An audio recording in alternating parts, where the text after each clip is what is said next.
Hey everyone, it's Jana Verbakel, realtor in London, Ontario, and I wanted to talk today about buying a new construction home. I know a lot of people tend to go out to new subdivisions and sort of drive around and look for a model home, and oftentimes there'll be someone that's in that model home who can give you information about the site plan, about the floor plans that are available and pricing and whatnot, which is great because there's no question they know the most about that particular home and that particular development.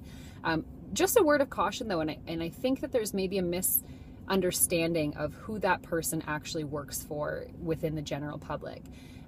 Real estate is at its basic, it's adversarial. So you have someone who represents a seller, and then you have an agent who represents a buyer.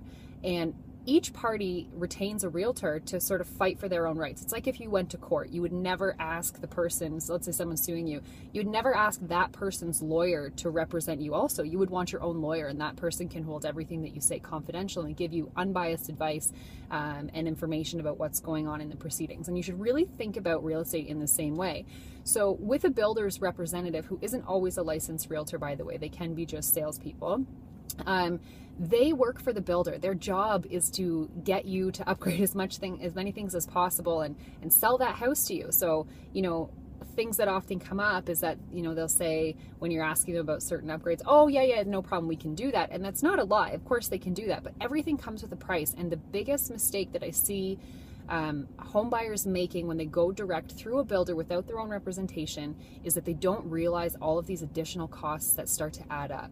And had they had someone representing them in the beginning who could advise them of similar costs with other builders, help to negotiate those items up front into the deal, those are just a few of the things, but that's probably the biggest mistake that I see. And then it becomes, this house that you thought was going to be $300,000 has now ballooned to $330,000, and that can seriously affect some people's financing. So it's really important.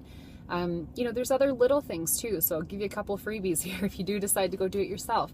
Oftentimes there's delays with builders. So what happens when your builder can't close on your home and you've already sold yours? Where are you going to go? Who's going to pay that cost? Those are all of those unforeseen things that maybe you think of, but most people don't. And so the value of hiring a realtor when you're building new is so crucial because they are there to represent you, and this is what we do for a living every day.